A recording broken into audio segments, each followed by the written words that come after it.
ಶ್ರೀ ಗುರುಭ್ಯೋ ನಮಃ ಪರಮಗುರುಭ್ಯೋ ನಮಃ. ಶ್ರೀಮದಾನಂದತೀರ್ಥ ಭಗವತ್ಪಾದಾಚಾರ್ಯ ಗುರುಭ್ಯೋ ನಮಃ. ಹರಿ ಓಂ. ನಾರಾಯಣಂ ಸುರಗುರುಂ ಜಗದೇಕನಾಥಂ ಭಕ್ತಪ್ರಿಯಂ ಸಕಲಲೋಕನಮಸ್ಕೃತಂ ಚ ತ್ರೈಗುಣ್ಯವರ್ಜಿತಮಜಂ ವಿಭುಮದ್ಯಮೀಶಂ ವಂದೇ ಭವಘ್ನಂ ಅಮರಾಸುರಸಿದ್ಧವಂದ್ಯಂ. ನಾರಾಯಣಾಯ ಪರಿಪೂರ್ಣಗುಣಾರ್ಣವಾಯ ವಿಶ್ವೋದಯಸ್ಥಿತಿಲಯೋನ್ನಿಯತಿಪ್ರದಾಯ ಜ್ಞಾನಪ್ರದಾಯ ವಿಬುಧಾಸುರಸೌಖ್ಯದುಃಖಸತ್ಕಾರಣಾಯ ವಿತತಾಯ ನಮೋ ನಮಸ್ತೆ. ಸರ್ವಮಂಗಲಮಂಗಲ್ಯೆ ಶಿವೆ ಸರ್ವಾರ್ಥಸಾಧಿಕೆ ಶರಣ್ಯೆ ತ್ರ್ಯಂಬಕೆ ಗೌರಿ ನಾರಾಯಣಿ ನಮೋಸ್ತುತೆ. ಧರ್ಮವಿಜ್ಞಾನವೈರಾಗ್ಯಪರಮೈಶ್ವರ್ಯಶಾಲಿನಃ ಆನಂದತೀರ್ಥಭಗವತ್ಪಾದಾನ್ ವಂದೇ ನಿರಂತರಂ. ನಮೋऽस्तु ತಾತ್ವಿಕಾ ದೇವಾಃ ವಿಷ್ಣುಭಕ್ತಿಪರಾಯಣಾಃ ಧರ್ಮಮಾರ್ಗೇ ಪ್ರೇರಯन्तु ಭವಂತಃ ಸರ್ವ ಏವ ಹಿ. ಆನಂದತೀರ್ಥೋಪದಿಷ್ಟೋ ನಿಧಿರ್ನಾರಾಯಣಾಹ್ವಯಃ ಪ್ರದರ್ಶಿತೋ ಯೇನ ಸಮ್ಯಕ್ ಜಯತೀರ್ಥಂ ತಮಾಶ್ರಯೇ. ನೌಮಿನ್ಯಾಯಸುಧಾದಿಗರ್ಜಯ ಮುನೀನ್ ಶ್ರೀಪಾದರಾಟ್ ಸನ್ಮಣೀನ್ ವ್ಯಾಸಾರ್ಯಾನ್ ವಿವಿಧಾಗಮಾಬ್ಧಿವಿಹರಾನ್ ಶ್ರೀವಾದಿರಾಜಾನಪಿ ವಂದೇಹಂ ಸವರಾನ್ ರಘುತ್ತಮ ಗುರುನ್ ವೈದಗ್ಧ್ಯಪರಾಂ ನಿಧೀನ್ ಶ್ರೀ ಸತ್ಯವ್ರತ ರಾಘವೇಂದ್ರ ಮುನಿಪಾನ್ ಸದ್ಬೋಧ ಸಧ್ಯಾನಪಾನ್. ತವ ಸಂಕೀರ್ತನಂ ವೇದಶಾಸ್ತ್ರಾರ್ಥಜ್ಞಾನಸಿದ್ಧಯೇ ವಿದ್ಯಾಪೀಠವಿಧಾತಾರಂ ವಿದ್ಯಾವಾರಿಧಿಚಂದಿರಂ. ವಿದ್ಯಾರ್ಥಿವತ್ಸಲಂ ವಂದೇ ಮಹಾಮಹಿಮಸದ್ಗುರುಮಾಪಾದಮೌಲಿಪರ್ಯಂతం ಗುರುಣಾಮಾಕೃತಿಂ ಸ್ಮರೇತ್. ತೇನ ವಿಘ್ನಾಃ ಪ್ರಣಶ್ಯಂತಿ ಸಿದ್ಧ್ಯಂತಿ ಚ ಮನೋರಥಾಃ. ಶ್ರೀ ಗುರುಭ್ಯೋ ನಮಃ. ಶ್ರೀ ಗುರು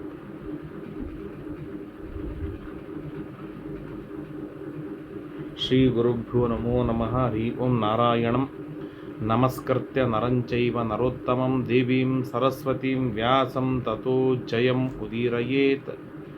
ಮಹತ್ವಾದ್ ಭಾರವತ್ವಾಚ್ಚ ಮಹಾಭಾರತ ಮುಚ್ಯತೆ. ನಿರುಕ್ತಮಸ್ಯ ಯೋ ವೇದ ಸರ್ವಪಾಪೈಃ ಪ್ರಮುಚ್ಯತೆ. ಕೃಷ್ಣದ್ವೈಪಾಯನಂ ವ್ಯಾಸಂ ವಿದ್ಧಿ ನಾರಾಯಣಂ ಪ್ರಭುಂ. ಕೋಹ್ಯನ್ಯಃ ಪುಂಡರೀಕಾಕ್ಷಾನ್ ಮಹಾಭಾರತ ಕೃದ್ಭವೇತ್. ವೇದೇ ರಾಮಾಯಣೇ ಚೈವ ಪುರಾಣೇ ಭಾರತೆ ತಥಾ ಆದಾವಂತೆ ಚ ಮಧ್ಯೆ ಚ ವಿಷ್ಣುಃ ಸರ್ವತ್ರ ಗೀಯತೆ. ನಮೋ ಭಗವತೆ ತಸ್ಮೈ ವ್ಯಾಸಾಯ ಅಮಿತತೇಜಸೇ ಯಸ್ಯ ಪ್ರಸಾದಾದ್ ವಕ್ಷ್ಯಾಮಿ ನಾರಾಯಣ ಕಥಾಮಿಮಾಂ. ಸ್ವಸ್ತ್ಯಸ್ತು ಅಶೇಷ ಸನ್ಮಂಗಲಾನಿ ಭವಂತು. ಶ್ರೀಮನ್ಮಹಾಭಾರತ ದ್ರೋಣ ಪರ್ವದಲ್ಲಿ ಸಂಜಯ ದ್ರೋಣಾಚಾರ್ಯರು ಯುದ್ಧಕ್ಕೆ ಬಂದರು. ಅವರಿಗೆ ಸೇನಾಧಿಪತ್ಯವನ್ನೂ ಕೊಟ್ಟರು. ಘನಘೋರವಾಗಿ ಹೋರಾಡಿ ದೃಷ್ಟದ್ಯುಮ್ನನ ಎದುರಿಗೆ ಮಡೆದು ಹೋದರು, ಧಾರಾಶಾಯಿಗಳಾದರು ಎನ್ನುವುದನ್ನು ಹೇಳಿದಾಗ ತುಂಬ ಪೀಡೆಯಾಯಿತು ಧೃತರಾಷ್ಟ್ರನಿಗೆ. ಮೂರ್ಛೆ ಹೋದ. ಎಷ್ಟೋ ಹೊತ್ತಾದ್ಮೇಲೆ ತಂಪಾದ ನೀರಿನಿಂದ ಸಿಂಪಡಿಸಿದಾಗ ಎಚ್ಚರವಾಯಿತು. ಎಚ್ಚರವಾದಾಗ ಅದ್ಭುತವಾದ ಒಂದು ಮಾತನ್ನು ಹೇಳ್ತಾನೆ.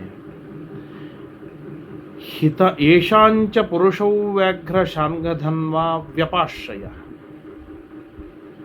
ಯಾರಿಗಾಗಿ ಶಾಂಗಧನುಸ್ಸನ್ನು ಧಾರಣವನ್ನು ಮಾಡಿರತಕ್ಕಂತಹ ಸ್ವಯಂ ಶ್ರೀಕೃಷ್ಣ ಪರಮಾತ್ಮ ಇದ್ದಾನೆ, ಕೃಷ್ಣನನ್ನು ಗಟ್ಟಿಯಾಗಿ ಯಾರು ಆಶ್ರಯಿಸಿಕೊಂಡಿದ್ದಾರೆ, ಲೋಕಾನಾಂ ಗುರುಹು ಸಮಗ್ರವಾದ ಜಗತ್ತಿಗೆ ಗುರುವಾಗಿದ್ದಾನೆ, ಲೋಕನಾಥನಾಗಿದ್ದಾನೆ, ಸನಾತನನಾಗಿದ್ದಾನೆ, ರಣನಾಥನಾಗಿದ್ದಾನೆ, ದಿವ್ಯಾತ್ಮಕನಾಗಿದ್ದಾನೆ. ಯಸ್ಯ ದಿವ್ಯಾನಿ ಕರ್ಮಾಣಿ, ಯಾವ ಶ್ರೀಕೃಷ್ಣ ಪರಮಾತ್ಮನ ಅಭೂತಪೂರ್ವವಾದ ಕರ್ಮಗಳನ್ನು ಕೊಂಡಾಡ್ತಾರೆ ಅಂತಹ ಶ್ರೀಕೃಷ್ಣ ಪರಮಾತ್ಮನನ್ನು ಆಶ್ರಯಿಸಿಕೊಂಡಿರ್ತಕ್ಕಂಥ ಪಾಂಡವರಿಗೆ ಎಂದಾದರೂ ಪರಾಭವವಾಗುವುದುಂಟ? ಧೃತರಾಷ್ಟ್ರ ಹೇಳುವ ಮಾತು, ಎಚ್ಚರವಾದ ಕೂಡಲೇ ಹೇಳಿದ ಮಾತು. ಯಾಕೆ ಎಚ್ಚರವಾದ ಕೂಡಲೇ ಹೇಳಿದ ಮಾತಿಗೆ ಇಷ್ಟು ಮಹತ್ವ ಅಂತಂದರೆ, ಎದ್ದ ಮೇಲೆ ಆಡುವ ಮಾತುಗಳಿಗೇನಿದೆ ತನ್ನ ಬುದ್ಧಿ ಸೇರಿಕೊಂಡು ಬಿಡತ್ತೆ. ಏನು ಮಾತಾಡಬೇಕು, ಏನು ಬಿಡಬೇಕು, ತನ್ನ ರಾಜಕಾರಣದ ತಲೆಯೆಲ್ಲ ಸೇರಿಕೊಂಡು ಬಿಡತ್ತೆ. ಆದರೆ ಎದ್ದು ಕೂಡಲೇ ಆಡುವ ಮಾತೇನಿದೆ, ಕನಸಿನಲ್ಲಿ ರಾತ್ರಿ ನಿದ್ರೆಯಲ್ಲಿ ತಾನು ಅನುಭವಿಸಿದ ಮಾತೆ ಹೊರಗೆ ಬರುವಂತೆ ಹೇಳ್ತಾನೆ. ಶಾಂಗ ಧನುಸ್ಸನ್ನು ಧಾರಣವನ್ನು ಮಾಡಿರುವ ಲೋಕಕ್ಕೆ ಗುರುವಾದ, ಲೋಕನಾಥನಾದ, ಸನಾತನನಾದ, ನಾರಾಯಣನಾದ, ರಣೇನಾಥನಾದ, ದಿವ್ಯಾತ್ಮಕವಾದ ಶರೀರವುಳ್ಳ ಸ್ವಯಂ ಪ್ರಭು ಸಮರ್ಥನಾದ ಯಾವ ಶ್ರೀಕೃಷ್ಣ ಪರಮಾತ್ಮನ ದಿವ್ಯವಾದ ಮಹಿಮೆಗಳನ್ನು ಮಹಾಮಹಾ ಋಷಿಗಳು ಜ್ಞಾನಿಗಳು ಕೊಂಡಾಡುತ್ತಾರೆಯೋ ಅಂತಹ ಭಗವಂತನನ್ನು, ಶ್ರೀಕೃಷ್ಣ ಪರಮಾತ್ಮನನ್ನು ಆಶ್ರಯಿಸಿಕೊಂಡಿರ್ತಕ್ಕಂಥ ಪಾಂಡವರಿಗೆ ಸೋಲಾಗುವುದ? ಸಂಜಯ, ಹೇಳ್ತೇನೆ ಕೇಳಿಲಿ, ಕೃಷ್ಣನ ಮಹಿಮೆಯನ್ನು ನಾನು ಹೇಳ್ತೇನೆ ಅಂತ ಹೇಳಿ ಧನ ಧನ ಧನ ಧನ ಧನ ಧನ ಧನ ಕೃಷ್ಣನ ಮಹಿಮೆಗಳನ್ನು ಹೇಳ್ತಾನೆ. ಶೃಣು ದಿವ್ಯಾನಿ ಕರ್ಮಾಣಿ ವಾಸುದೇವಸ್ಯ ಸಂಜಯ ಕೃತವಾನ್ ಯಾನಿ ಗೋವಿಂದೋ ಯಥಾ ನಾಣ್ಯ ಪುಮಾನ್ ಕ್ವಚಿತ. ಜಗತ್ತಿನೊಳಗೆ, ಇಂದು ಬದುಕಿದ ಜಗತ್ತಿನಲ್ಲಿ, ಹಿಂದೆ ಕೇಳಿದ ಜಗತ್ತಿನಲ್ಲಿ, ಮುಂದೆ ಕೇಳುವ ಜಗತ್ತಿನೊಳಗೆ ಯಾರೂ ಮಾಡದೇ ಇರುವ ಅಭೂತಪೂರ್ವವಾದ ಕಾರ್ಯಗಳನ್ನು ಕೃಷ್ಣ ಮಾಡಿದ್ದಾನೆ. ಪೂತನಾಂ ಶಕಟಂ ಹತ್ವ, ಹುಟ್ಟಿದ 10 ದಿನದಲ್ಲಿ ಪೂತನೆಯನ್ನು ಸಂಹಾರವನ್ನು ಮಾಡಿದ. ಮುಂದೆ ಕೆಲವೇ ದಿನಗಳಲ್ಲಿ ಶಕಟಾಸುರನನ್ನು ಸಂಹಾರವನ್ನು ಮಾಡಿದ. ಪೂತನೆಯನ್ನು ಸಂಹಾರವನ್ನು ಮಾಡುವುದಂತಂದು ಸುಲಭವಿತ್ತ? ಹಾಲು ಹೀರುವುದಕ್ಕೆ ಬರುತ್ತೋ ಇಲ್ಲೋ ಕೂಸಿಗೆ, ಅಂತಹ ದುರ್ಬಲವಾದ ಸಣ್ಣ ಪುಟ್ಟದಾಗಿರ್ತಕ್ಕಂಥ ಕೂಸು ವಿಷ ಹಾಲು ಜೊತೆಗೆ ಪ್ರಾಣವನ್ನು ಹೀರಬೇಕು ಅಂತಂದ್ರೆ ಎಂಥ ಸಾಮರ್ಥ್ಯ ಉಳ್ಳದ್ದು. ಬಂಡಿಯ ತೆಳಗೆ ಮಲಗಿಸಿದಾಗ ಬಂಡಿ ಹತ್ರ ಕಾಲು ಮುಟ್ಟುವುದಿಲ್ಲ, ಅಷ್ಟು ಪುಟ್ಟದಾಗಿರ್ತಕ್ಕಂಥ ಕೂಸಿರುತ್ತೆ. ಇಷ್ಟು ದೊಡ್ಡದಾದ ಬಂಡಿಯ ಮಧ್ಯದಲ್ಲಿ ಸಣ್ಣ ಕೂಸಿರುತ್ತೆ. ಅಂತಹ ಕೂಸು ಬಂಡೆಗೆ ಜಾಡಿಸಿ ಹೋದರೆ ಆ ಬಂಡಿ ತುಂಡು ತುಂಡಾಗಿ ಬೀಳಬೇಕು ಅಂತಂದ್ರೆ ಎಂಥ ಶಕಟಾಸುರನನ್ನು ಸಂಹಾರವನ್ನು ಮಾಡಿದ್ರು. ಇವರೆಲ್ಲರೂ ರುದ್ರ, ಸ್ಕಂದ್ರ, ಪಾರ್ವತಿ, ಗಣಪತಿ ಮೊದಲಾದ ಮಹಾಮಾ ದೇವತೆಗಳ ವರದಿಂದ ತೃಪ್ತರಾದ ರಾಕ್ಷಸರಲ್ಲವೇ? ಕೇಶಿಯನ್ನು ಸಂಹಾರವನ್ನು ಮಾಡಿದ, ಹಯಾಸುರನನ್ನು ಸಂಹಾರವನ್ನು ಮಾಡಿದ, ಋಷಭ, ಧೇನುಕ, ಅರಿಷ್ಟರನ್ನು ಸಂಹಾರವನ್ನು ಮಾಡಿದ. ದಾವಾಗ್ನಿ ಕಾಡ್ಗಿಚ್ಚನ್ನು ಒಂದಲ್ಲ 2 ಬಾರಿ ಅಲ್ಲ 2 ಬಾರಿ ನುಂಗಿ ಹಾಕಿದ, ಕುಡಿದು ಹಾಕಿದ. ಅದೇ ಪುಟ್ಟದಾದ ಬಾಯಿಯೊಳಗೆ ತಾಯಿಗೆ ಬ್ರಹ್ಮಾಂಡವನ್ನು ತೋರಿಸಿದ. ಚಾಣೂರ ಮುಷ್ಟಿಕರನ್ನು ಸಂಹಾರವನ್ನು ಮಾಡಿದ, ಪ್ರಲಂಬಾಸುರನನ್ನು ಸಂಹಾರವನ್ನು ಮಾಡಿದ, ಜಂಭ, ಪೀಠ, ಮುರರನ್ನು ಸಂಹಾರವನ್ನು ಮಾಡಿದ. ಯಾರ ಮೇಲೆ ಜರಾಸಂಧನ ಪರಿಪೂರ್ಣವಾದ ರಕ್ಷ ಇತ್ತೋ ಅಂತಹ ಕಂಸನನ್ನು ಹೇಳಿ ಹೆಸರಿಲ್ಲದ ಹಾಗೆ ಸಂಹಾರವನ್ನು ಮಾಡಿದ. ಸ್ವಯಂ ತನ್ನ ಸೋದರ ಮಾವ ಕಂಸನ ಮಾವ ಜರಾಸಂಧರ ಪೂರ್ಣ ರಕ್ಷಾ ಕವಚವಿತ್ತು ಕಂಸನಿಗೆ.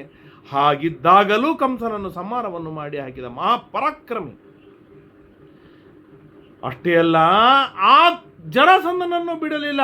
ಬಹಳ ಉಗ್ರವಾದ ತಪಸ್ಸನ್ನು ಮಾಡಿ ದುರ್ವಾಸೋ ನಾಮ ವಿಪ್ರಶೀತದ ಪರಮಕೋಮನ, ಭಾರೀ ಸಿಟ್ಟಿನ ಮುನಿಯಾಗಿರ್ತಕ್ಕಂಥ ದುರ್ವಾಸರನ್ನು ಕುರಿತು ತಪಸ್ಸು ಮಾಡಿ ಸಂತೋಷಪಡಿಸಿ ಅವರಿಂದ ವರವನ್ನು ಪಡೆದ ಮಹಾಪರಾಕ್ರಮಿ ಜರಾಸಂಧ. ಬ್ರಹ್ಮ ಈಶ ಚಂಡ ಮುನಿ ದತ್ತ ವರೈರಜೇಯೋ ಮೃತ್ಯುಜ್ಜಿತಶ್ಚ ಜಗತಿ ವಿಜಯಶ್ಚುಕೋಪ. ಕೃಷ್ಣ ಶ್ರೀಮದ್ ಆಚಾರ್ಯರು ಒಂದು ಮಾತಿನಲ್ಲಿ ನಿರ್ಣಯವನ್ನು ಕೊಡ್ತಾರೆ. ಬ್ರಹ್ಮದೇವರು, ರುದ್ರದೇವರು ದುರ್ವಾಸರಿಂದ ವರವನ್ನು ಪಡೆದ ಮಹಾಬಲಾಟ್, ಮೃತ್ಯುವನ್ನು ಗೆದ್ದ ಜರಾಸಂಧ ಬಹಳ ಬುದ್ಧಿವಂತಿಕೆಯಿಂದ ಉಪಾಯೇನ ಜನಾರ್ದನ ಪರೇಣ ಘಾತಯಾಮಾಸ. ಸ್ವಯಂ ತಾನ್ನ ಪ್ರಚಂಡವಾದ ಬುದ್ಧಿವಂತಿಕೆಯಿಂದ ಭೀಮನಿಂದ ಸಂಹಾರವನ್ನು ಮಾಡಿಸಿದ. ತಾನು 18 ಬಾರಿ ಗೆದ್ದ ಭೀಮನಿಂದ ಸಂಹಾರವನ್ನು ಮಾಡಿಸಿ ಅಮೋಘವಾದ ಕೀರ್ತಿಯನ್ನು ಭೀಮಸೇನನಿಗೆ ಕೊಟ್ಟು ಹಾಕಿದ ಅಂಥ ಪರಾಕ್ರಮಿ ಶ್ರೀಕೃಷ್ಣ ಪರಮಾತ್ಮ. ದೊಡ್ಡದಾದ ರಾಜಸೂಯ ಯಾಗದೊಳಗೆ ಹೇಗೆ ಅಶ್ವವನ್ನು ಕತ್ತರಿಸಿ ಬಲಿ ಕೊಡಬೇಕಲ್ಲ, ಪ್ರಾಣಿಯನ್ನು ಕತ್ತರಿಸಿ ಬಲಿ ಕೊಡುವ ಹಾಗೆ ಶಿಶುಪಾಲನನ್ನು ಸಂಹಾರವನ್ನು ಮಾಡಿ ಬಲಿ ಕೊಟ್ಟು ಹಾಕಿದವನು ಶ್ರೀಕೃಷ್ಣ ಪರಮಾತ್ಮ. ಸೌಭ ದೈತ್ಯಪುರ ಸೌಭ ಶಾಲ್ವನಿಂದ ಗುಪ್ತನಾದ ಸಂರಕ್ಷಿತನಾದ ಸೌಭರನ್ನು ಸಂಹಾರವನ್ನು ಮಾಡಿದ. ಅಂಗ, ವಂಗ, ಕಲಿಂಗ, ಮಗಧ, ಕೌಶಿಕ್, ಕೋಸಲ, ಗಾರ್ಗ್ಯ, ಕರುಷ, ಪೌಂಡ್ರ, ಆವಂತಿ, ದಕ್ಷಿಣ, ಪಾರ್ವತೀಯ, ಕಾಶ್ಮೀರ ಮೊದಲಾಗಿರ್ತಕ್ಕಂಥ ದೇಶದ ಎಲ್ಲ ಶತ್ರುಗಳನ್ನು ಒಬ್ಬನೇ ಚಂಡಾಡಿ ಹಾಕಿದವನು ಶ್ರೀಕೃಷ್ಣ ಪರಮಾತ್ಮ. ತ್ರಿಗರ್ತರನ್ನು ಸಂಹಾರವನ್ನು ಮಾಡಿದ, ಮಾಲವರನ್ನು ಸಂಹಾರ ಮಾಡಿದ, ದರದರನ್ನು ಸಂಹಾರವನ್ನು ಮಾಡಿದ. ಜಿದವಾನ್ ಪುಂಡರೀಕಾಕ್ಷೋ ಯವನ, ಎಂಥ ಕಾಲ ಯವನ! ಇದೇ ರುದ್ರದೇವರ ವರದಿಂದ ಕೃಷ್ಣನನ್ನೇ ಸಂಹಾರವನ್ನು ಮಾಡುವುದಕ್ಕಾಗಿ ಹುಟ್ಟಿ ಬಂದ ಕಾಲಯವನ. ಆ ಕಾಲಯವನ ತನ್ನ ಜೊತೆಗೆ 300 ಅಕ್ಷೋಹಿಣಿ ಸೈನ್ಯವನ್ನು ತೆಗೆದುಕೊಂಡು ಬರ್ತಾನೆ. ಇದು ಯಾವುದು ಜುಜುಬಿ 18 ಅಕ್ಷೋಹಿಣಿ ಸೈನ್ಯದ ಯುದ್ಧ, ಅದು ನಮ್ಮವ್ರದ್ದು 11 ಅಕ್ಷೋಹಿಣಿ ಸೈನ್ಯ ಜಸ್ಟ್. ಕಾಲಯವನ ತಂದಿದ್ದು 300ಕ್ಕೂ ಮಿಗಿಲಾದ ಅಕ್ಷೋಹಿಣಿ ಸೈನ್ಯವನ್ನು ತೆಗೆದುಕೊಂಡು ಬಂದರೆ ಏಕಾಂಗಿಯಾಗಿ ಶ್ರೀಕೃಷ್ಣ ಒಬ್ಬನೇ ಅವ್ರನ್ನೆಲ್ಲರನ್ನು ಸಂಹಾರವನ್ನು ಮಾಡಿ, ಕಾಲಯವನನ್ನು ಸಂಹಾರವನ್ನು ಮಾಡಿ ತನ್ನ ಪರಾಕ್ರಮವನ್ನು ತೋರಿಸಿಕೊಟ್ಟ. ಇದು ಶ್ರೀಕೃಷ್ಣ ಪರಮಾತ್ಮನ ದಿವ್ಯವಾಗಿರ್ತಕ್ಕಂಥ ಮಹಿಮೆ. ಇದು ಪ್ರವಿಶ್ಯ ಮಕರಾವಾಸಂ, ಸಮುದ್ರದ ಮಧ್ಯದೊಳಗೆ ಮುಳುಗಿ ಅಲ್ಲಿ ಹೋಗಿ ವರ್ಣನನ್ನು ಗೆದ್ದು ಅಲ್ಲಿ ಪಂಚಜನ ಎಂಬ ರಾಕ್ಷಸನನ್ನು ಸಂಹಾರವನ್ನು ಮಾಡಿ ಪಾತಾಳವಾಸಿಗಳಿಗೆ ಎಲ್ಲರಿಗೂ ಭಯವನ್ನು ಹುಟ್ಟಿಸಿ ಪಾಂಚಜನ್ಯ ಶಂಕದ ಘೋಷವನ್ನು ಮಾಡಿ ಪಾಂಚಜನ್ಯವನ್ನು ಧಾರಣವನ್ನು ಮಾಡಿರ್ತಕ್ಕಂಥವನು ಶ್ರೀಕೃಷ್ಣ ಪರಮಾತ್ಮ.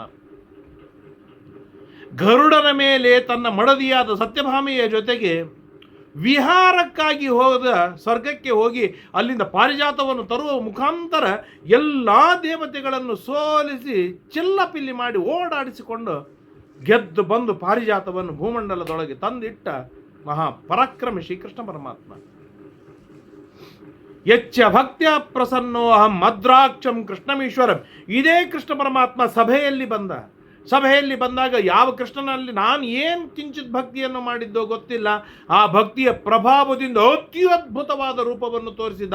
ನಾಂತಂ ನ ಮಧ್ಯಂ ನವರಸ್ತವಾದಿಂ ಪಶ್ಯಾಮಿ ವಿಶ್ವೇಶ್ವರ ವಿಶ್ವರೂಪ. ಏನದು ವಿಶ್ವರೂಪ?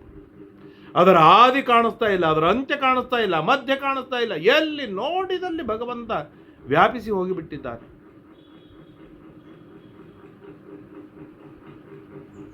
ನಾಂತೋ ವಿಕ್ರಮಯುಕ್ತಸ್ಯ ಬುದ್ಧಿಯುಕ್ತಸ್ಯ ವಾಮನಃ ಕರ್ಮಣಾಂ ಶಕ್ಯತೆ ಕಂತುಂ ಹೃಷಿಕೇಶಸ್ಯ ಸಂಜಯ. ಈ ಥರದ ಅದ್ಭುತವಾದ ರೂಪವನ್ನು ನಾನೇನೋ ಕರ್ಮವನ್ನು ಮಾಡಿ ನೋಡ್ತೇನೆ ಅಲ್ಲಿಗೆ ಸಾಧ್ಯವಿಲ್ಲ. ಕೇವಲ ಭಗವಂತನ ಭಕ್ತಿಯಿಂದ, ಆ ಕೃಷ್ಣನ ಪ್ರಸಾದದಿಂದ ಮಾತ್ರ ನೋಡ್ಲಿಕ್ಕೆ ಸಾಧ್ಯವಾದ ಅಪ್ರತಿಮವಾದ ರೂಪವನ್ನು ಕೃಷ್ಣ ತೋರಿಸಿ ಹಾಕಿದ. ನಾನು ಸ ಯದಾ ತಾತ ಸನ್ನಹ್ಯೇತ್ ಪಾಂಡವಾರ್ಥಾಯ ಸಂಜಯ ನ ತದಾ ಪ್ರತಿಸಂಯೋದ್ಧ ಭವಿತಾ ತತ್ರ ಕಂಚನ. ಯಾವಾಗ ಶ್ರೀಕೃಷ್ಣ ಪರಮಾತ್ಮ ಪಾಂಡವರ ರಕ್ಷಣೆಗಾಗಿ ಯುದ್ಧಕ್ಕೆ ನಿಂತ ಅಂತಂದರೆ ಅವನ ಎದುರಿಗೆ ಯುದ್ಧ ಮಾಡೋದಕ್ಕೆ ಒಬ್ಬ ಸಮರ್ಥ ನಮ್ಮಲ್ಲಿ ಇರುವುದಿಲ್ಲ. ಯದಿಸ್ವ ಕುರವೇ ಸರ್ವೇ ಜಯನಾಮ ಪಾಂಡವಾನ್. ಏನೋ ಒಂದು ಕನಸಿನೊಳಗೆ ಶಸ್ತ್ರಾಸ್ತ್ರಗಳನ್ನು ಧಾರಣವನ್ನು ಮಾಡುವುದಿಲ್ಲ ಅಂತ ಕೃಷ್ಣ ಹೇಳಿದ್ದಾನೆ. ಆದ್ದರಿಂದಾಗಿ ಪಾಂಡವರನ್ನು ಏನಾದರೂ ನನ್ನ ಮಕ್ಕಳು ಸೋಲಿಸಿದ್ದಾರೆ ಅಂತ ತಿಳಿದುಕೊಳ್ಳೋಣ. ಆಗ ನಮಗೆ ಜಯವಾಗತ್ತೆ ಅಂತ ತಿಳಿದೀಯಾ ಸಂಜಯ? ಜಯವಾಗತ್ತೆ ಅಂತ ತಿಳಿದಿದ್ಯಾ? ಸರ್ವಥಾ ಇಲ್ಲ. ವಾರ್ಷ್ಣಯೋ ಅರ್ಥಾಯ ತೇಷಾಂ ಗೃಹೀಯ ಶಸ್ತ್ರಮುತ್ತಮಂ. ಸ್ವಯಂ ಶ್ರೀಕೃಷ್ಣ ಪರಮಾತ್ಮ ಶಸ್ತ್ರವನ್ನು ಧಾರಣವನ್ನು ಮಾಡ್ತಾನೆ.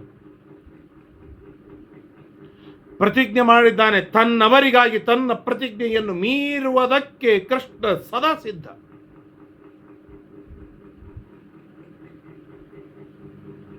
ತನ್ನ ಪ್ರತಿಜ್ಞೆ ಬಹಳ ದೊಡ್ಡವದಲ್ಲ, ತನ್ನವರ ಉಳಿವು ಬಹಳ ದೊಡ್ಡದಾಗಿದೆ. ಇದು ಶ್ರೀಕೃಷ್ಣ ಪರಮಾತ್ಮನ ಅಜೆಂಡಾ ಆಗಿದೆ.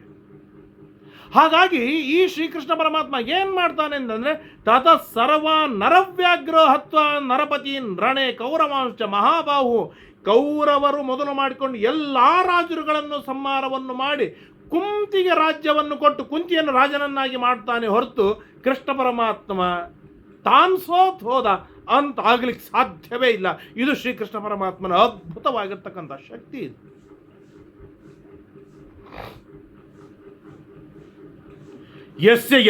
ಇದು ಯಾವಾಗೇ ಕದಾಚಿತ್ ಪಾಂಡವರು ಸೋತು ಹೋಗಿದ್ದಾರೆ, ಪಾಂಡವರು ಸತ್ತು ಹೋಗಿದ್ದಾರೆ ಅಂತ ಆದಾಗ ಮುಂದೆ ಹೇಳ್ತಾನೆ, ಯಸ್ಯ ಎಂಥ ಋಷಿಕೇಶ ಯೋದ್ಧ ಯಸ್ಯ ಜನಾರ್ದನ. ಯಾರ ಸೈನ್ಯಕ್ಕೆ ನಿಯಾಮಕ ಸ್ವಾಮಿಯಾದ ಭಗವನ್ ಶ್ರೀಕೃಷ್ಣ ಪರಮಾತ್ಮನಿದ್ದಾನೆ. ಯುದ್ಧವಾಡುವುದಕ್ಕಾಗಿ ಧನಂಜಯ ಅರ್ಜುನ ಗಟ್ಟಿಯಾಗಿ ನಿಂತಿದ್ದಾನೆ. ಭೀಮಸೇನ ದೇವರು ಬಲಶಾಲಿಯಾಗಿ ನಿಂತಿದ್ದಾರೆ.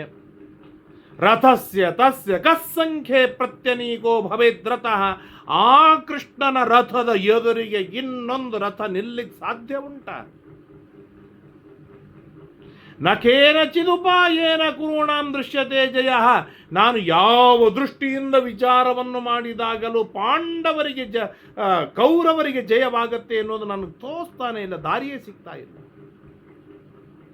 ಸ್ವಯಂ ಕೃಷ್ಣ ಪ್ರಬಲ, ಪಾಂಡವರು ಪ್ರಬಲರು. ಕೃಷ್ಣ ಶಸ್ತ್ರಾಸ್ತ್ರಗಳನ್ನು ಧಾರಣವನ್ನು ಮಾಡೋದಿಲ್ಲ ಅಂತ ಹೇಳಿದ್ದಾನೆ. ಆದ್ದರಿಂದಾಗಿ ಪಾಂಡವರು ಏನಾದರೂ ಸೋತರು ಅಂತಾದರೆ ಕೃಷ್ಣ ಶಸ್ತ್ರಾಸ್ತ್ರಗಳನ್ನು ಹಿಡಿಲಿಕ್ಕೆ ಸಿದ್ಧನಿದ್ದಾನೆ. ಯಾಕೆ? ಪಾಂಡವರಿಗಾಗಿ ತನ್ನ ಪ್ರತಿಜ್ಞೆಯನ್ನು ಬಿಡೋದಕ್ಕೆ ಸಿದ್ಧ ಕೃಷ್ಣ. ಅವನೇನಾದರೂ ಶಸ್ತ್ರಾಸ್ತ್ರಗಳನ್ನು ಹಿಡಿದ ಅಂತಂದರೆ ಎದುರಿನವ್ರು ಯಾರು ಉಳಿಲಿಕ್ಕೆ ಸಾಧ್ಯ? ಪಾಂಡವರು ಉಳಿದಿಲ್ಲ ಅಂತಂದರೆ ಕುಂತಿಗೆ ರಾಜ್ಯವನ್ನು ಕೊಟ್ಟು ಕುಂತಿಯಿಂದ ರಾಜ್ಯ ವಾಳಿಸ್ತಾನೆ ಕೃಷ್ಣ. ಸ್ವಯಂ ಕೃಷ್ಣ ಪರಾಕ್ರಮಿ. ಕೃಷ್ಣನ ರಥದೊಳಗೆ ಅರ್ಜುನ ಇದ್ದಾನೆ. ಅವರಿಬ್ಬರ ರಥದ ಎದುರಿಗೆ ಇನ್ನೊಂದು ರಥ ನಿಲ್ಲಿಕ್ಕೆ ಸಾಧ್ಯವ? ಯಾವ ಮಾರಿಯಿಂದ ಕೌರವರಿಗೆ ನನ್ನವರಿಗೆ ಜಯವಾಗುತ್ತೆ ಅಂತ ಅನ್ನೋದನ್ನು ವಿಚಾರವನ್ನು ಮಾಡಲಿ. ಈ ಬುದ್ಧಿ ಮೊದಲಿಗೆ ಬಂದಿತ್ತು ಅಂತಾಗಿದ್ರೆ ಯುದ್ಧವೇ ಆಗ್ತಿರಲಿಲ್ಲ. ಅರ್ಜುನ ಕೇಶವಸ್ಯಾತ್ಮ ಕೃಷ್ಣೋಪ್ಯಾತ್ಮ ಕಿರೀಟಿನ. ಕೇಳಿಲಿ ಸಂಜಯ, ನಾನು ಹೇಳ್ತೇನೆ, ಅರ್ಜುನ ಶ್ರೀಕೃಷ್ಣ ಪರಮಾತ್ಮನ ಮನಸ್ಸು, ಜೀವ. ಶ್ರೀಕೃಷ್ಣ ಪರಮಾತ್ಮನ ಜೀವ ಅಂತಂದ್ರೆ ಅರ್ಜುನ, ಅರ್ಜುನನ ಜೀವ ಅಂತಂದ್ರೆ ಕೃಷ್ಣ. ಇಬ್ರು ಅನ್ಯೋನ್ಯರಾಗಿದ್ದಾರೆ. ಅರ್ಜುನೋ ವಿಜಯೋ ನಿತ್ಯಂ ಕೃಷ್ಣೇ ಕೀರ್ತಿಶ್ಚ ಶಾಶ್ವತಿ. ಅರ್ಜುನನಿಗೆ ವಿಜಯ ಇದು ನಿಶ್ಚಿತ. ಈ ವಿಜಯದ ಕೀರ್ತಿ ಕೃಷ್ಣನಲ್ಲಿ ಶಾಶ್ವತ. ಸರ್ವೇಷ್ವಪಿ ಚ ಲೋಕೇಶು ಬೀಭತ್ಸುರ ಅಪರಾಜಿತ. ಕೃಷ್ಣ ಇರುವವರೆಗೆ ಅರ್ಜುನನಿಗೆ ಸೋಲಿಲ್ಲ. ಕೃಷ್ಣ ಇಲ್ಲ ಅಂತಾಗುವ ಒಂದು ಕ್ಷಣವನ್ನು ನಾನು ಊಹಿಸಲು ಸಾಧ್ಯವಿಲ್ಲ. ಏನ್ ಸಂಜಯನಿಗೆ ಧೃತರಾಷ್ಟ್ರ ಹೇಳ್ತಾನೆ, ಇದು ನಮ್ಮ ಕೃಷ್ಣನ ಮಹಿಮೆ, ಇದು ನಮ್ಮ ಕೃಷ್ಣನ ಮಹಿಮೆ. ನ ವೇದ ಕೃಷ್ಣಂ. ಇಂತಹ ಶ್ರೀಕೃಷ್ಣ ಪರಮಾತ್ಮನನ್ನು ಈ ಹುಚ್ಚು ನನ್ನ ಮಗ ತಿಳಿಯಲಿಲ್ಲ. ಭೀಷ್ಮಾಚಾರ್ಯರು ಹೇಳಿದರು, ದ್ರೋಣಾಚಾರ್ಯರು ಹೇಳಿದರು. ಸ್ವಯಂ ಕೃಷ್ಣನ ಜೀವನವನ್ನು ಇದೆ ನಾ ಹೇಳಿದ್ನಲ್ಲ, ಎಲ್ಲವನ್ನು ದುರ್ಯೋಧನ ನೋಡ್ತಾ ಬಂದಿದ್ದಾನೆ, ಕೇಳ್ತಾ ಬಂದಿದ್ದಾನೆ, ಅನುಭವಿಸಿದ್ದಾನೆ. ಮೃತ್ಯುಪಾಶ ಪುರಸ್ಕೃತ. ಮೃತ್ಯುಪಾಶದೊಳಗೆ ಸಿಕ್ಕು ಬಿದ್ದಿದ್ದಾನೆ. ಅವನಿಗೆ ತಿಳಿತದೆ ಹೇಗೆ? ಪೂರ್ವದೇವೋ ಮಹಾತ್ಮಾನವು ನರನಾರಾಯಣೋ ಋಷಿ. ಹಿಂದಿನ ಮಹಾದೇವತೆಗಳು ನರನಾರಾಯಣರು ಯಾರಾಗಿದ್ದರೋ ಅದೇ ನರನಾರಾಯಣರೇ ಇವತ್ತು ಕೃಷ್ಣಾರ್ಜುನರಾಗಿ ಬಂದಿದ್ದಾರೆ. ಈ ಮಾತನ್ನು ಭೀಷ್ಮಾಚಾರ್ಯರು ಕೈ ಎತ್ತಿ ಸಾರಿ ಸಾರಿ ಹೇಳಿದರು. ಒಂದಲ್ಲ ಎರಡಲ್ಲ 100 ಬಾರಿ ಹೇಳಿದರು. ಒಂದು ಬಾರಿಯೂ ಕೇಳಲಿಕ್ಕೆ ತಯಾರಾಗಲಿಲ್ಲ. ಇದನ್ನು ಜೀರ್ಣ ಮಾಡಿಕೊಳ್ಳಿಕ್ಕೆ ತಯಾರಾಗಲಿಲ್ಲ. ಮೂರ್ಖ. ಏಕಾತ್ಮಾನ ಒಂದೇ ಜೀವ. ಇವರಿಬ್ಬರು ಪಾದೋಸ್ಯ ವಿಶ್ವಭೂತಾನಿ. ಭಿನ್ನಾಂಶನಾಗಿದ್ದಾನೆ ಅರ್ಜುನ. ಇವನು ಎರಡಾಗಿ ಅವತಾರವನ್ನು ಮಾಡಿದ್ದಾರೆ. ಮನಸಾಪಿ ದುರ್ಧರ್ಷೋ. ಈ ಕೃಷ್ಣಾರ್ಜುನರನ್ನು ನಾನು ಸೋಲಿಸ್ತೇನೆ, ನಾನು ಸಂಹಾರವನ್ನು ಮಾಡ್ತೇನೆ ಅಂತ ಮನಸ್ಸಿನೊಳಗೂ ನಾನು ವಿಚಾರ ಮಾಡಲಿಕ್ಕೆ ಸಾಧ್ಯವಿಲ್ಲ ಅಂತ ಪರಾಕ್ರಮಿಗಳಿದ್ದಾರೆ. ರಣಾಂಗಣದೊಳಗೆ ಏನು ಯುದ್ಧವಾಡ್ತಾರೆ ಇವರು ಮೂರ್ಖರು. ನಾಶಯೇತ ಮಿಹೇಚ್ಛಂತೋ ಮಾನುಷತ್ವಾಚ್ಚ ನೇಚ್ಛತಃ. ಒಂದೇ ಕ್ಷಣದೊಳಗೇನೆ ಇವ್ರನ್ನೆಲ್ಲರನ್ನು ಸಂಹಾರವನ್ನು ಮಾಡುವ ಶಕ್ತಿ ಇದೆ. ಮನಸ್ಸು ಮಾಡಿದರೆ ಸಾಕು, ಇವರೆಲ್ಲರೂ ಸತ್ತು ಬೀಳ್ತಾರೆ. ಇವರು ಮನುಷ್ಯರು ಆಗಿ ಹುಟ್ಟಿದ್ದಾರೆ. ಆದ್ದರಿಂದಾಗಿ ಒಂದೇ ಕ್ಷಣದೊಳಗೆ ಸಾಯಿಸುವ ಮನಸ್ಸು ಮಾಡಿಲ್ಲ. ಕೆಲವು ದಿನಗಳವರೆಗೆ ಯುದ್ಧವಾಡುವ ಮನಸ್ಸನ್ನು ಮಾಡಿದ್ದಾರೆ. ಆದ್ದರಿಂದಾಗಿ ನನ್ನ ಮಕ್ಕಳು ಕೆಲವು ದಿನಗಳವರೆಗೆ ಉಳಿತಾರೆ. ಇಷ್ಟು ನಾನು ಹೇಳ್ತೇನೆ. ಆದರೆ ಉಳಿದೇ ತೀರ್ತಾರೆ, ಅವರು ಬದುಕ್ತಾರೆ, ಅವರಿಗೆ ಜಯವಾಗತ್ತೆ, ಅವರಿಗೆ ರಾಜ್ಯ ಸಿಗತ್ತೆ. ಇದು ಯಾವುದನ್ನು ನಾನು ಒಪ್ಪಿಕೊಳ್ಳಲಿಕ್ಕೆ ತಯಾರಿಲ್ಲ. ಒಂದು ಹೇಳ್ತೇನೆ ಕೇಳ ಸಂಜಯ. ನಹೇವ ಬ್ರಹ್ಮಚರ್ಯೇಣ ನ ವೇದಾಧ್ಯಯನೇನ ಚ ನ ಕ್ರಿಯಾಭಿರ್ನ ಚಾಸ್ತ್ರೇಣ ಮೃತ್ಯು ಕಶ್ಚಿನ್ ನಿವಾರ್ಯತೆ. ನಾನು ಮಹಾಬ್ರಹ್ಮಚರ್ಯವನ್ನು ಪರಿಪಾಲನೆಯನ್ನು ಮಾಡಿದ್ದೇನೆ, ಆದ್ದರಿಂದಾಗಿ ನಾನು ಬದುಕ್ತೇನೆ. ಸಾಧ್ಯವಿಲ್ಲ. ಭೀಷ್ಮಾಚಾರ್ಯ ಬದುಕಲಿಕ್ಕೆ ಆಗಲಿಲ್ಲ. ನಾ ವೇದಾಧ್ಯಯನೇನ ಚ 350 ವರ್ಷಗಳವರೆಗೆ ನಿರಂತರ ನಾನು ವೇದಾಧ್ಯಯನವನ್ನು ಮಾಡಿದ್ದೇನೆ, ಆದ್ದರಿಂದಾಗಿ ನಾನು ಬದುಕ್ತೇನೆ. ಸಾಧ್ಯವಾಗಲಿಲ್ಲ ದ್ರೋಣಾಚಾರ್ಯ ಭೀಷ್ಮಾಚಾರ್ಯರಿಗೆ. ನ ಕ್ರಿಯಾಭಿ. ಯಜ್ಞದಾನ ತಪಸ್ಸು ಮೊದಲಾಗಿರ್ತಕ್ಕಂಥ ಮಹಾಕ್ರಿಯೆಗಳನ್ನು ಮಾಡಿದ್ದೇನೆ, ತಪಸ್ಸು ಮಾಡಿದ್ದೇನೆ, ಅದು ಮಾಡಿದ್ದೇನೆ, ಇದು ಮಾಡಿದ್ದೇನೆ, ನಾನು ಬದುಕಿ ಉಳಿತೇನೆ. ಸಾಧ್ಯವಿಲ್ಲ. ನ ಚಾಸ್ತ್ರೇಣ. ನನ್ನಲ್ಲಿ ಭಾರಿ ಭಾರಿ ಅಸ್ತ್ರವಿದ್ಯೆ ಇದೆ. ಈ ಎಲ್ಲ ರಾಜಕುಮಾರರಿಗೂ ನಾನು ಅಸ್ತ್ರವಿದ್ಯೆಯನ್ನು ಕೊಟ್ಟಿದ್ದೇನೆ, ಆದ್ದರಿಂದ ನಾನು ಬದುಕುತ್ತೇನೆ. ಸಾಧ್ಯವಿಲ್ಲ. ಮೃತ್ಯು ಯಾರನ್ನೂ ಬದುಕಿಸುವುದಿಲ್ಲ. ಮೃತ್ಯು ಎಲ್ಲರನ್ನೂ ನುಂಗಿ ಹಾಕೋದೆ. ಅದಕ್ಕಾಗಿ ಅದಕ್ಕೆ ಮೃತ್ಯು ಅಂತ ಕರೆಯೋದು. ಇದರೊಳಗೆ ನನ್ನ ಮಕ್ಕಳೇನು ಹೊರತಲ್ಲ. ಯಾಂತಾಂ ಶ್ರಿಯಂ ಅಸೂಯಾಮಃ ಪುರಾ ದೃಷ್ಟ ಯುಧಿಷ್ಠಿರೇ. ಯುಧಿಷ್ಠಿರನೊಳಗೆ ಯಾವೆಲ್ಲ ಐಶ್ವರ್ಯವನ್ನು ನೋಡಿ ಅಸೂಯೆ ಪಡ್ತಿದ್ದೇವಲ್ಲ, ಅವರು ಎಲ್ಲರೂ ಇವತ್ತು ಧರಾಶಾಹಿಯಾಗಿ ಬೀಳ್ತಾ ಇದ್ದಾರೆ. ಅದ್ಯತಾ ಮನುಜಾನೀಮೋ ಭೀಷ್ಮ ದ್ರೋಣ ವಧೇನ ಚ. ಈ ಭೀಷ್ಮಾಚಾರ್ಯ ದ್ರೋಣಾಚಾರ್ಯರು ಸಂಹಾರವಾಗುವುದರಿಂದಲೇ ನಮಗೆ ತಿಳಿದು ಬರುತ್ತದೆ.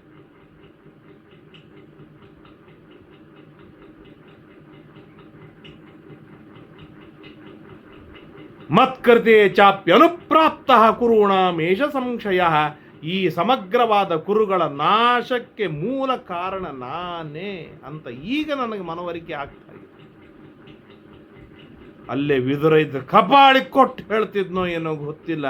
ಅಣ್ಣ ಬೈದಂತರು ಹೇಳ್ತಿದ್ದ, ನಿನ್ನಿಂದಲೇನೆ ಕುಲ ನಾಶವಾಗುತ್ತೆ ಅಂತ ಕೋಟಿ ಬಾರಿ ಹೇಳಿನೋ ಅಣ್ಣ, ಕೋಟಿ ಬಾರಿ ಹೇಳಿದ್ದೇನೆ, ಕೇಳಲಿಲ್ಲಲ್ಲ ಅಂತ ಹೇಳ್ತಿದ್ದ. ಅನಂತ ಮಿದಮೈಶ್ವರ್ಯಂ ಲೋಕೆ ಪ್ರಾಪ್ತೋ ಯುಧಿಷ್ಠಿರ ಪಕ್ವಾನಾಂ ಹಿ ವದೇಸೂತ ವಜ್ರಾಯಂತೆ ತೃಣಾನ್ಯುತ. ವಧ ಸಾವು ಯಾರಿಗೆ ಪಕ್ವವಾಗಿದೆ ಅವರಿಗೆ ವಜ್ರವನ್ನು ಭೇದಿಸುವ, ಅವರ ವಜ್ರ ಕವಚವನ್ನು ಭೇದಿಸುವ ಅಮೋಘ ಸಾಮರ್ಥ್ಯ ಒಂದು ಹುಲ್ಲಿಗೆ ಬರುತ್ತೆ. ಅಂದಮೇಲೆ ಪಾಂಡವರು ಸ್ವಯಂ ವಜ್ರರಾಗಿದ್ದಾರೆ. ವಜ್ರವನ್ನು ಕತ್ತರಿಸಿ ಹಾಕುವುದಿಲ್ವಾ? ಕತ್ತರಿಸಿ ಹಾಕೋದು. ಯಸ್ಯ ಗೋಪಾನ್ ಮಹಾತ್ಮಾನೋ ಭೀಷ್ಮ ದ್ರೋಣೋ ನಿಪಾತಿತೋ. ಯಾವ ಶ್ರೀಕೃಷ್ಣ ಪರಮಾತ್ಮನ ಸಿಟ್ಟಿಗೆ ಒಳಗಾಗಿ ಭೀಷ್ಮ ದ್ರೋಣಾಚಾರ್ಯರು ಸತ್ತು ಹೋದ್ರಲ್ಲ, ಇನ್ನ ಆ ಭೀಷ್ಮ ದ್ರೋಣರ ಮೇಲೆ ಕೃಷ್ಣನಿಗೆ ಎಷ್ಟು ಸಿಟ್ಟಿದೆಯಲ್ಲ, ಅದಕ್ಕೂ ಕೋಟಿ ಪಟ್ಟು ಹೆಚ್ಚಿನ ಸಿಟ್ಟು ನನ್ನ ಮಕ್ಕಳ ಮೇಲಿದೆ. ಯಾಕೆ? ಪಾಂಡವರಿಗೆ ನಮ್ಮಿಂದ ಅನ್ಯಾಯವಾಗಿದೆ, ಪಾಂಡವರಿಗೆ ರಾಜ್ಯ ಹೋಗಿದೆ, ಪಾಂಡವರಿಗೆ ಕೊಡಬೇಕಾದ ರಾಜ್ಯ ಕೊಟ್ಟಿಲ್ಲ, ಪಾಂಡವರ ಮಡದಿಗೆ ಅನ್ಯಾಯವಾಗಿದೆ, 1-2 ಪಾಂಡವರಿಗೆ ವನವಾಸವಾಗಿದೆ, ಎಷ್ಟು ಕಷ್ಟಗಳನ್ನು ಈ ದುರ್ಯೋಧನಾದಿಗಳು ಕೊಟ್ಟಿದ್ದಾರೆ. ಅಷ್ಟೆಲ್ಲ ಸಿಟ್ಟು ಶ್ರೀಕೃಷ್ಣ ಪರಮಾತ್ಮನಿಗೆ ಉಂಟು.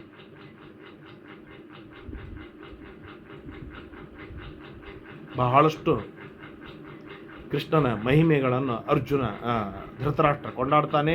ಕೊನೆಗೆ ಒಂದು ಮಾತನ್ನು ಹೇಳ್ತಾನೆ, ಅನ್ಯಥಾ ಚಿಂಚಿತಾ ಹ್ಯರ್ಥ ನರೈಸ್ತಾತ ಮನಸ್ವಿಭಿ ಅನ್ನಥೈವ ಪ್ರಪದ್ಯಂತೆ ದೈವಾದಿತಿ ಮತಿರ್ನಮ. ಬಹಳ ಬುದ್ಧಿವಂತರು, ಪ್ರಚಂಡ ಬುದ್ಧಿವಂತರು, ಮೇಧಾವಿಗಳು, ಅನುಭವಸ್ಥರು, ಬಲಶಾಲಿಗಳು, ಪರಾಕ್ರಮಿಗಳು ಎಂದು ಭಾವಿಸಿರ್ತಕ್ಕಂಥ ಮನುಷ್ಯರ ವಿಚಾರವೇ ಬೇರೆ. ಸರ್ವೋತ್ತಮವಾದ, ಸ್ವತಂತ್ರವಾದ, ಸಚ್ಚಿದಾನಂದ ಮೂರ್ತಿಯಾದ ದೈವದ ಸಂಕಲ್ಪವೇ ಬೇರೆಯಾಗಿರುತ್ತೆ, ವಿಚಿತ್ರವಾಗಿರುತ್ತೆ. ಏನು ಮಾಡ್ಲಿಕ್ಕೆ ಸಾಧ್ಯವಿಲ್ಲ. ತಸ್ಮಾದ್ ಅಪರಿಹಾರ್ಯೇ ಅರ್ಥೆ ಸಂಪ್ರಾಪ್ತೆ ಕೃಚ್ಛ್ರ ಉತ್ತಮೆ. ಆದ್ದರಿಂದಾಗಿ ಈ ಯುದ್ಧದೊಳಗೆ ನಮಗೆ ಜಯ ಅಂತನ್ನೋದು ಇದು ಸಾಧ್ಯವಿಲ್ಲದ ಮಾತು. ಪಾಂಡವರು ವಿಜಯಶಾಲಿಗಳಾಗ್ತಾರೆ ಎನ್ನುವ ವಿಷಯದೊಳಗೆ ಅಪರಿಹಾರ್ಯವಾಗಿರುವಂಥದ್ದು ಅವರು ಗೆದ್ದು ತೀರ್ತಾರೆ. ಯಾಕೆ? ಅವರ ಪರವಾಗಿ ದೈವ ಗಟ್ಟಿಯಾಗಿ ನಿಂತಿದೆ, ಸತ್ಸಂಕಲ್ಪ ಮಾಡಿ ನಿಂತಿದೆ. ಇದು ಕೃಷ್ಣನ, ಆ ದೈವ ಮತ್ತಿನ್ಯಾರಲ್ಲ, ಅದು ಶ್ರೀಕೃಷ್ಣನೇ. ಇದು ಕೃಷ್ಣನ ಮಹಿಮೆ ಇದೆ ಅಂತ ಹೇಳಿ ಒಂದು ಅಧ್ಯಾಯದೊಳಗೆ ಒಂದು ಶ್ಲೋಕ ಬಿಡದೇನೆ ಧನ ಧನ ಧನ ಧನ ಧನ ಧನ ಕೃಷ್ಣನ ಮಹಿಮೆಯನ್ನು ಒಂದೇ ಉಸಿರಿನಿಂದ ಹೇಳ್ತಾರೆ ಧೃತರಾಷ್ಟ್ರ.